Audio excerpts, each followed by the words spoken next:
Hello बच्चों, आज हम आदर्श मूल्यबोध प्रथमा का तीसरा अध्याय सफलता का मूल मंत्र पढ़ेंगे।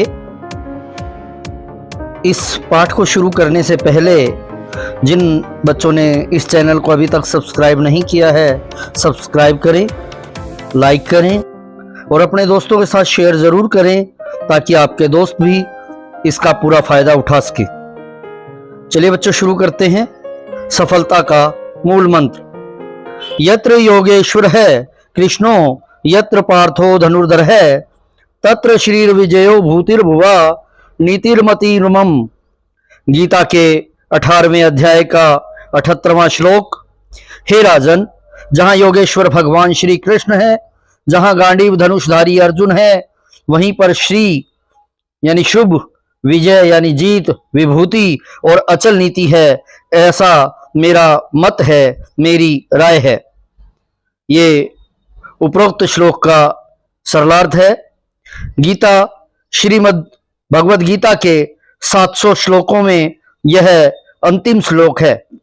गीता के प्रथम श्लोक में धृतराष्ट्र ने महाभारत युद्ध के परिणाम को लेकर प्रश्न किया था। युद्ध में मेरे या पांडु पुत्रों में से विजय किसकी होगी?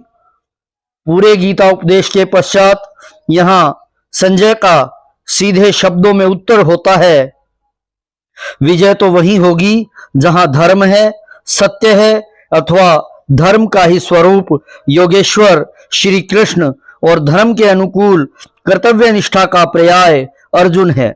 तो प्यारे बच्चों, धृतराष्ट्र क्योंकि आंखों से नहीं देख सकते थे, संजय जो कि उन्हीं के दरबार में रहते थे, उन्हें एक दिव्य दृष्टि मिली हुई थी जिससे पूरे महाभारत के युद्ध का आंखों देखा हाल, जैसा आज हम टीवी पर लाइव मैच देखते हैं, वैसे ही वो लाइव जो है धृतराष्ट्र को बता रहे थे। गीता का यह श्लोक वस्तुतः विजय मंत्र अथवा सफलता मंत्र के रूप में भी लिया जाता है। अधर्म, अनीति, अराजकता और अन्याय कभी भी सफलता का आधार नहीं हो सकते। कौरव सेना बुरी तरह इसी पक्ष की थी। महाभारत के जिस पात्र का अहंकार एवं राज्य और सुख वैभव के रूप में भोग लिप्सा ही महाभारत युद्ध का मूल कारण रही, वह दुर्योधन कभी भी मन से किसी का आशीर्वाद नहीं ले पाया। तो प्यारे बच्चों, जो अन्याय करता है, अनीति का सहारा लेता है, उसे जीवन में कभी भी किसी का आशीर्वाद नहीं मिलता। हस्तिनापुर के सिंहासन रक्षण के कारण कौरव पक्ष में खड़े पितामह भीष्म, कुलगुरु कृपाचार्य और आचार्य द्रोण भी मन से दुर्योधन के साथ नहीं थे।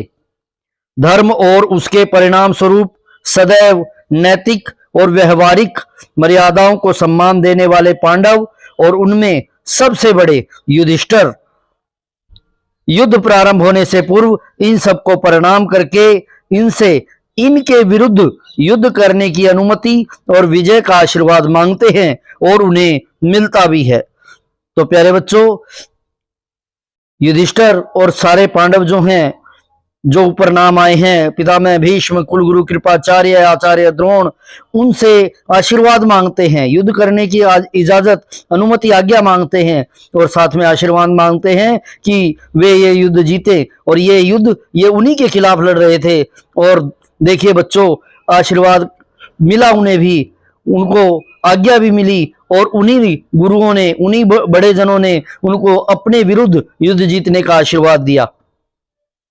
जहां योगेश्वर श्री कृष्ण है, अर्थात जहां कोई भी कर्म केवल भोग लिप्सा यानी भोगने के उद्देश्य से अथवा निजी सुख स्वार्थ के लिए या अपने अहंकार की तुष्टि पुष्टि के लिए नहीं, अपितु भगवान को आगे रखकर धर्म पूर्वक लक्ष्य अच्छा, भाव सच्चा, विश्वास पक्का, इस निश्चय के साथ होता है।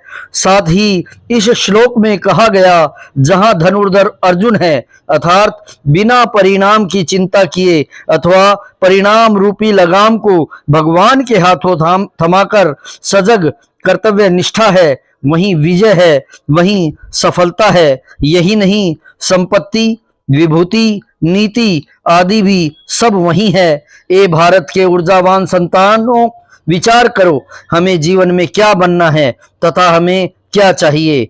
तो प्यारे बच्चों, अगर हम बात करें कि कोई भी कार्य आप जीवन में करते हैं, अगर उसे भगवान के सुपुर्द करते चलें, भगवान के नाम पे करते चलें कि हे प्रभु, ये जो भी कार्य हो रहा है, चाहे घर में खाना बनाने का कार्य है, चाहे आप पुस्तक लेके बैठे हैं याद करने के लिए, लिखने के लिए, तो भी आप कहें हे प्रभु, ये आपका कार्य है और आपने ही करना है, आपने ही ताकत देनी है। तो बच्चों, वो कार्य अवश्य ही सफल होता है।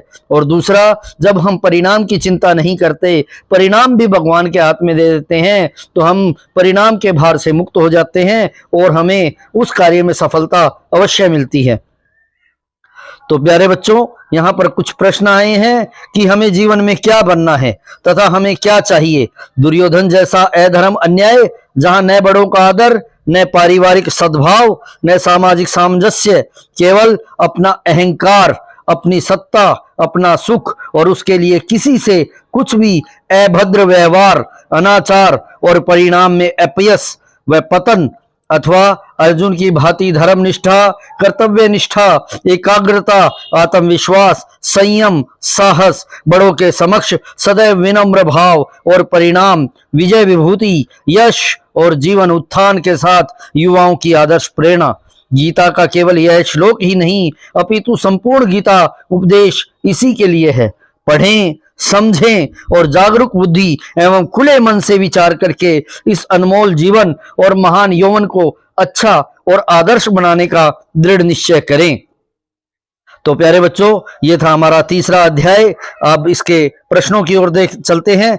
गीता में कितने श्लोक संकलित हैं? तो उत्तर है हमारा, गीता में कुल 700 श्लोक संकलित हैं। धर्म का स्वरूप और कर्तव्य निष्ठा का पर्याय किन्हें कहा गया है? तो श्री कृष्ण को जो है धर्म का स्वरूप और कर्तव्य निष्ठा का पर्याय कहा गया है। महाभारत के युद्ध के परिणाम में सबसे अधिक विचलित कौन था? तो सबसे अधिक विचलित था धृतराष्ट्र। जी हाँ, जो बार बार संजय से युद्ध का हालचाल पूछ रहे थे। महाभारत के युद्ध का मूल कारण क्या था? क्यों हुआ था महाभारत का युद्ध? महाभारत के युद्ध का मूल कारण दुर्योधन का अहंकार यानी घमंड और राज्य सुख पाने की इच्छा थी। आपके विचारानुसार सफलता का मूल मंत्र क्या हो सकता है? सफलता का मूल मंत्र आदर्श, संस्कार पूर्ण व्यवहार और बड़ों का आशीर्वाद है। तो प्यारे बच्चों, इस तरह आज हमने तीसरे अध्याय का अध्ययन किया, उनके प्रश्न उत्तर को देखा।